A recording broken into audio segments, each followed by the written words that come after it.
ಅಪ್ಪ ಹೋಗ್ ಬರ್ತೀನಿ. ಮೇಘ ಕಾಲೇಜಿಗೆ ಹೊರಟಿದ್ಯಾ? ಹೌದಪ್ಪ. ಒಳ್ಳೇದಾಯ್ತು. ಅಲ್ಲ 3 ದಿನದಿಂದ ನೀನಿದ್ದ ಪರಿಸ್ಥಿತಿ ನೋಡಿ ಗಾಬರಿ ಆಗೋಗಿತ್ತು. ಇವತ್ತು ನೋಡು ದೇವ್ರ ತಲೆ ಮೇಲೆ ಇಟ್ಟಿರೋ ಹೂವಿನ ಹಾಗೆ ನಳಿಸ್ತಾ ಇದ್ಯಾ. ಹೋಗ್ಬಾ. ಮೇಘ ಒಬ್ಳೆ ಹೋಗ್ತಿದ್ಯೇನೆ? ಇಲ್ಲ ಅಮ್ಮ, ನಾನೇ ಕರ್ಕೊಂಡ್ಬರ್ತೀನಿ. ಒಳ್ಳೇದಾಯ್ತು. ಇಬ್ರು ಹುಷಾರಾಗಿ ಹೋಗಿ ಹುಷಾರಾಗಿ ಬನ್ನಿ. ಹೋಗ್ಬಾ. ಮೇಘ ಕಾಲೇಜ್ಗೆ ಹೋಗ್ತಿದ್ಯಾ? ಹೌದು ಅಣ್ಣ.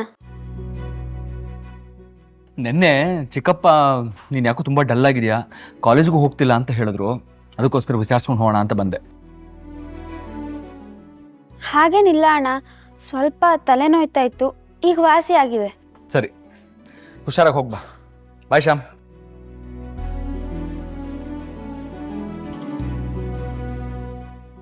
ನಾನು ಹೇಳಿದ್ದು ಇವಳಿಗೆ ತಲೆಗೆ ಸರಿಯಾಗಿ ಹೋಗಿದೆ ಅನ್ಸುತ್ತೆ. ಇವಳು ಹೀಗೆ ಇದ್ರೇನೆ ಯಾರಿಗೂ ಅನುಮಾನ ಬರಲ್ಲ. ಬರ ಸಂಜೀವ, ಕೂತ್ಕೋ. ನಳಿನಿ, ಹೋಗಿ ಕಾಫಿ ತಗೊಂಬಾ. ಮತ್ತೇನಪ್ಪ ಸಂಜೀವ ಸಮಾಚಾರ? ಎಲ್ಲ ನೀವು ಹೇಳ್ಬೇಕು. ಸ್ಕೂಲ್ ಹೇಗೆ ನಡೀತಾ ಇದೆ? ಚೆನ್ನಾಗಿ ನಡೀತಾ ಇದೆ. ಈಗ ಅಮೃತ ಹೇಗಿದ್ದಾಳೆ? ಚೆನ್ನಾಗಿದ್ದಾರೆ. ನೀನು ಬಿಡು ಸಂಜೀವ, ಅವಳಿಗೆ ಬರೀ ಹುಷಾರಿಲ್ಲ ಅಂತ ಮಾತ್ರ ಹೇಳಿದೆ. ಆದರೆ ಸತ್ಯ ಏನು ಅಂತ ಹೇಳಲೇ ಇಲ್ಲ ನೀನು. ನಾನು ಇವತ್ತು ಪ್ರಸಾದ ತಗೊಂಡು ನಿಮ್ಮ ಮನೆಗೆ ಬರಬೇಕು ಅಂತ ಅಂದ್ಕೊಂಡೆ. ಈಗ ನೀನು ಬಂದಿದ್ದು ಒಳ್ಳೇದಾಯ್ತು ಬಿಡು. ಇರು, ಪ್ರಸಾದ ತೊಗೊಂಬರ್ತೀನಿ.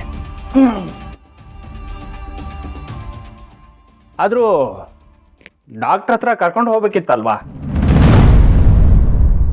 ಚಿಕ್ಕಪ್ಪ ಇವಾಗ ವಾಂತಿ ಆಗಿದೆ ಅಷ್ಟೇ. ನಿನ್ನೆ ಮಾತ್ರೆ ತಗೊಂಡು ಹೋಗಿ ಕೊಟ್ನಲ್ಲ, ಈಗ ಸ್ವಲ್ಪ ಆರಾಮಾಗಿದ್ದಾರೆ. ತಗೋ. ಅಲ್ಲ, ಬರೀ ವಾಂತಿ ನಿಲ್ಲೋದಕ್ಕಷ್ಟೇ ಮಾತ್ರ ತಗೊಂಡೋದ್ಯಾ? ಇಲ್ಲ ಚಿಕ್ಕಪ್ಪ, ನಿನ್ನೆ ನಾನು ಹೇಳಿದ್ನಲ್ಲ, ಅಮೃತ ಅವ್ರಿಗೆ ಬಿಸಿಲಂದ್ರೆ ಆಗಲ್ಲ, ಅದಕ್ಕೆ ಮೈಯೆಲ್ಲ ಗುಳ್ಳೆ ಎದ್ಬಿಟ್ಟಿತ್ತು. ಅದಕ್ಕೆ ಮಾತ್ರೆ ತಗೊಂಡು ಹೋಗಿ ಕೊಟ್ಟಿದ್ದು. ಅದು ಕಷಾಯ ಎಲ್ಲ ಕುಡಿದು ಅವ್ರಿಗೆ ವಾಂತಿ ಆಗಿದೆ ಅಷ್ಟೆ. ಅಲ್ಲ ಸಂಜೀವ, ಇಂಥ ಟೈಮಲ್ಲೆಲ್ಲ ವಾಂತಿ ಆಗೋದು ಸಹಜನೇ. ಸರಿ, ನಮಗೆಲ್ಲ ಸ್ವೀಟ್ಸ್ ಯಾವಾಗ ಕೊಡ್ತೀಯಾ? ಅಲ್ಲ ಚಿಕ್ಕಮ್ಮ, ಅಮೃತ ಅವ್ರಿಗೆ ಹುಷಾರಿಲ್ಲ ಅಂತ ಹೇಳ್ತಾ ಇದ್ದೀನಿ, ನೀವು ನೋಡಿದ್ರೆ ಸ್ವೀಟ್ ಕೇಳ್ತಾ ಇದ್ದೀರಲ್ಲ. ನಾನು ಹುಷಾರಿಲ್ಲದೆ ಇರೋದಕ್ಕೆ ಸ್ವೀಟ್ ಕೇಳ್ತಾ ಇಲ್ಲಪ್ಪ.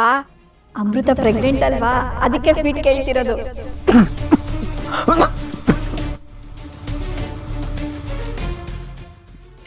ಚಿಕ್ಕಪ್ಪ ಏನು ಹೇಳ್ತಿದ್ದೀರಾ? ನಿಮ್ಗೆ ಯಾರು ಹೇಳಿದ್ದನ್ನ? ಆ ಸುದ್ದಿ ಇಡೀ ಊರಲ್ಲೆಲ್ಲ ಓಡಾಡ್ತಿದೆ, ನಿನಗೆ ಗೊತ್ತಿಲ್ವಾ? ಇಲ್ಲ ಚಿಕ್ಕಮ್ಮ, ನೀವು ತಪ್ಪು ತಿಳ್ಕೊಂಡಿದ್ದೀರಾ. ನೀವು ಅನ್ಕೊಂಡಂಗೆಲ್ಲ ಏನಿಲ್ಲ. ಅದು ಅಮೃತ ಅವರು ಈ ಬೇವಿನ ಕಷಾಯ, ಮನೆ ಮದ್ದು ಅದೆಲ್ಲ ಕುಡಿದು ಅವ್ರಿಗೆ ವಾಂತಿ ಆಗಿದೆ ಅಷ್ಟೇ. ಛೇ, ಏನು ಅಂತ ಸರಿಯಾಗಿ ತಿಳ್ಕೊಳ್ದೆ ಏನೇನೋ ಅನ್ಕೊಂಡ್ಬಿಟ್ವಿ. ಪರವಾಗಿಲ್ಲ ಬಿಡಿ ಚಿಕ್ಕಪ್ಪ. ಸರಿ ಸಂಜೀವ, ಈಗ ಪ್ರಸಾದ ಕೊಟ್ಟನಲ್ಲ, ತಗೊಂಡೋಗಿ ಅವಳಿಗೆ ಕೊಡು, ಬೇಗ ಹುಷಾರಾಗ್ತಾಳೆ. ಸರಿ ಚಿಕ್ಕಪ್ಪ, ಹೊಡ್ತೀನಿ ನಾನು. ಹೊಡ್ತೀನಿ ಚಿಕ್ಕಮ್ಮ. ಸರಿ ಕಣ.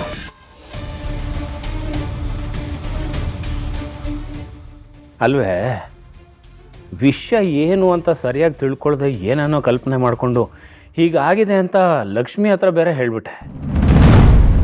ಅವಳೇನಾದರೂ ಈ ವಿಷಯನ ಬೀಗ್ರ ಹತ್ರ ಈಗಾಗಲೇ ಹೇಳ್ಬಿಟ್ಟಿದ್ರೆ ಏನು ಗತಿ?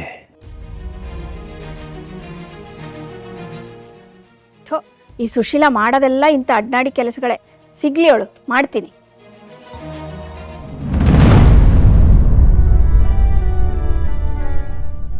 ಅಯ್ಯೋ, ನಾನೊಬ್ಳು ನಿನ್ನೆ ಎಂಥ ಒಳ್ಳೆ ಸುದ್ದಿ ಕೇಳಿದ್ದೀನಿ. ಇಷ್ಟು ಒಳ್ಳೆ ಸುದ್ದಿ ಕೊಟ್ಟಿರೋ ಅತ್ತಿಗೆಗೆ ವಿಶ್ ಮಾಡೋದನ್ನೇ ಮರ್ತ್ಬಿಟ್ಟೆ. ಈಗಲೇ ಕಾಲ್ ಮಾಡಿ ವಿಶ್ ಮಾಡ್ತೀನಿ.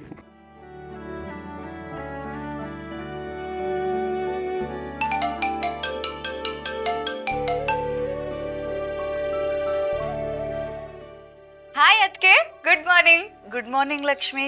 ಏನಿವತ್ತು ಬೆಳಿಗ್ಗೆ ನನ್ನ ನೆನಪಿಸ್ಕೊಂಡ್ಬಿಟ್ಟಿದ್ಯಾ? ಅಣ್ಣ ಫೋನ್ ಪಿಕ್ ಮಾಡಲಿಲ್ವಾ? ನಾನು ಫೋನ್ ಮಾಡಿದ್ರೆ ಅವ್ನು ತೆಗಿದೇ ಇರ್ತಾನ. ಆದರೆ ನಾನು ನಿಮ್ಮ ಹತ್ರನೇ ಮಾತಾಡಬೇಕಿತ್ತು, ಅದಕ್ಕೆ ಕಾಲ್ ಮಾಡಿದೆ. ಕಂಗ್ರಾಟ್ಸ್ ಅದಕ್ಕೆ. ಕಂಗ್ರ್ಯಾಚುಲೇಷನ್ಸಾ? ಯಾಕೆ? ನಿಮಗೇನು ಗೊತ್ತಿಲ್ಲದಿರೋ ಥರ ಆಡ್ತಿದ್ದೀರಾ ನೋಡಿ. ಬೆಳಗ್ಗೆನೆ ದೊಡ್ಡಮ್ಮ ಅತ್ತೆ ಎಲ್ಲ ಕಾಲ್ ಮಾಡಿ ಏನು ನಿಮ್ಮನ್ನು ಹಾಡಿ ಹೊಗಳಿದ್ದು. ಬೆಳಗ್ಗೆ ಬೇಗ ಎದ್ದು ಅಡುಗೆ ಮಾಡಿದ್ದೇನಂತೆ, ರಂಗೋಲಿ ಹಾಕಿದ್ದೇನಂತೆ ಎಲ್ಲ ಹೇಳಿದ್ರು. ನಾನು ನೀವು ಸ್ಟಡೀಸ್ ಬಗ್ಗೆ ಯೋಚನೆ ಮಾಡ್ತಿರ್ತೀರಾ ಅಂತ ಅಂದ್ಕೊಂಡ್ರೆ ಮನೆ ಜವಾಬ್ದಾರಿನೆಲ್ಲ ತಗೊಂಡು ದೊಡ್ಡಮ್ಮಂಗೆ ರಿಟೈರ್ಮೆಂಟ್ ಕೊಟ್ಬಿಟ್ಟಿದ್ದೀರಂತೆ. ಲಕ್ಷ್ಮಿ, ಅದನ್ನೆಲ್ಲ ನಾನು ಮಾಡಿಲ್ಲ. ಅದು ನಿಮ್ಮ ಬಗ್ಗೆ ನನಗೆ ಗೊತ್ತಿಲ್ವಾ? ನೀವು ಬಲ್ಗೈಯಲ್ಲಿ ಮಾಡಿರೋ ಕೆಲಸನ ಎಡಗೈಗೆ ಗೊತ್ತಾಗಬಾರ್ದು ಅನ್ನೋರು. ಇಷ್ಟೆಲ್ಲ ಮಾಡಿದ್ರು ಏನೂ ಮಾಡಿಲ್ಲ ಅಂತ ಹೇಳ್ತಿದ್ದೀರ. ಅದೆಲ್ಲ ಬಿಡಿ. ಅದೆಲ್ಲದಕ್ಕಿಂತ ಖುಷಿಯಾದ ವಿಚಾರ ಏನು ಅಂದರೆ ನೀವು ತಾಯಿ ಆಗ್ತಿರೋದು. ಮುದ್ದಾದ ಮಗುನ ಎತ್ಕೊಡ್ತಾ ಇದ್ದೀರಾ ಅಂತ ಕೇಳಿ ತುಂಬಾ ಖುಷಿ ಆಯಿತು. ನಾನು ರಾತ್ರಿನೇ ಕಾಲ್ ಮಾಡೋಣ ಅಂದ್ಕೊಂಡೆ, ಆದರೆ ನೀವು ರೆಸ್ಟ್ ಮಾಡ್ತಿರ್ತೀರಾ ಅಂತ ಇವಾಗ ಕಾಲ್ ಮಾಡಿದೆ. ಅದರಲ್ಲೂ ನೀವು ನನ್ನನ್ನು ಇಷ್ಟು ಬೇಗ ಅತ್ತೆ ಮಾಡ್ತಿದ್ದೀರಾ ಅಂತ ಕೇಳಿ ಇನ್ನೂ ಖುಷಿ ಆಯಿತು. ಅದಕ್ಕೆ ಮತ್ತೆ ಕಂಗ್ರ್ಯಾಚುಲೇಷನ್ಸ್. ಏನು ಹೇಳ್ತಿದ್ಯಾ ಲಕ್ಷ್ಮಿ? ನಾನು ತಾಯಿ ಆಗ್ತಿದ್ದೀನಾ? ಯಾಕದ್ಕೆ ಎಲ್ಲರೂ ಈ ವಿಷಯನ ಕೇಳಿ ಖುಷಿ ಆಗ್ತಾರೆ, ನೀವು ನೋಡಿದ್ರೆ ಬೇಜಾರಾಗ್ತಿದ್ದೀರಲ್ಲ. ನನ್ನ ಹತ್ರ ಹೇಳ್ಕೊಳಕ್ ಮುಜ್ಗಾರನಾ? ಲಕ್ಕಿ, ನೀನು ಅನ್ಕೊಂಡಂಗೆಲ್ಲ ಏನೂ ಇಲ್ಲ. ಅಮೃತ ಅವ್ರಿಗೆ ಹುಷಾರಿಲ್ಲದೆ ಇದ್ದಿದ್ದರಿಂದ ಅವ್ರಿಗೆ ಬೇವಿನ ಕಷಾಯ ಕೊಟ್ಟಿದ್ವಿ, ಅದಕ್ಕೆ ವಾಂತಿ ಆಗಿತ್ತು. ಎಲ್ಲರೂ ಅದನ್ನೇ ತಪ್ಪು ತಿಳ್ಕೊಂಡಿರೋದು. ಚಿಕ್ಕಪ್ಪನ ಮನೆಗೆ ಹೋದಾಗ ಅವರು ಅದನ್ನೇ ಹೇಳಿದ್ರು, ಅವ್ರಿಗೂ ವಿಷಯನ ಅರ್ಥ ಮಾಡಿಸಿದ್ದೀನಿ. ಈಗ ಸದ್ಯಕ್ಕೆ ನಮ್ಮಿಬ್ಬರದು ಈ ವಿಚಾರದಲ್ಲಿ ಯಾವ ಯೋಚನೆಗಳೂ ಇಲ್ಲ. ಓ ಹೌದಾ? ನಾನು ಈ ವಿಷಯ ಕೇಳಿ ನಿಜ ಅಂತ ಅಂದ್ಕೊಂಡ್ಬಿಟ್ಟೆ. ಹೋಗ್ಲಿ ಬಿಡು, ಈ ಸುಳ್ಳು ಸುದ್ದಿ ಆದಷ್ಟು ಬೇಗ ನಿಜ ಆಗಲಿ ಅಂತ ನಾನೇ ದೇವ್ರ ಹತ್ರ ಬೇಡ್ಕೋತೀನಿ. ನೋಡು, ಈಗ ಈ ವಿಷಯ ನಿನಗೆ ಮಾತ್ರ ಗೊತ್ತಿದೆ ಅಲ್ವಾ? ಮನೆಯವ್ರ ಹತ್ರ ಹೇಳ್ಕೊಂಡಿಲ್ಲ ತಾನೆ?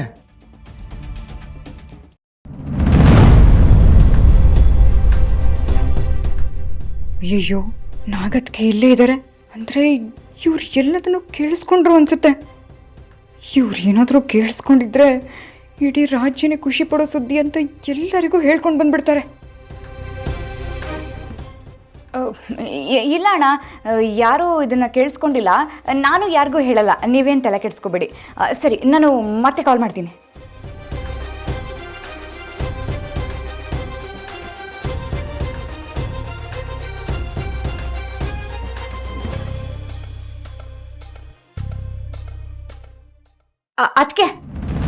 ಅದಕ್ಕೆ ನಾನು ಮಾತಾಡಿದ್ದು ಕೇಳಿಸ್ಕೊಂಡ್ರಾ? ಅಲ್ಲ, ನಾನೀಗ ಮಾತಾಡಿದ್ದೇನಾದರೂ ಕೇಳಿಸ್ತಾ ಅಂದೆ. ಏನಂದ್ರಿ? ನಾನು ಮಾತಾಡಿದ್ದನ್ನ ಕೇಳಿಸ್ಕೊಂಡ್ರಾ ಅಂದೆ. ಕೇಳಿಸ್ಕೊಂಡೆ.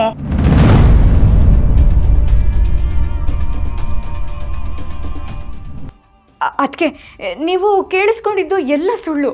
ಪ್ಲೀಸ್ ಅದಕ್ಕೆ ಅದನ್ನು ಯಾರ ಹತ್ರನೂ ಹೋಗಿ ಹೇಳಬೇಡಿ. ಅದು ಹೆಂಗಾಯ್ತದೆ? ಇಷ್ಟು ಒಳ್ಳೆ ಹಾಡು ಕೇಳ್ತಾ ಇದ್ದೀನಿ, ಅದು ಹೆಂಗೆ ಸುಳ್ಳಾಯ್ತದೆ? ಹಾಡಾ?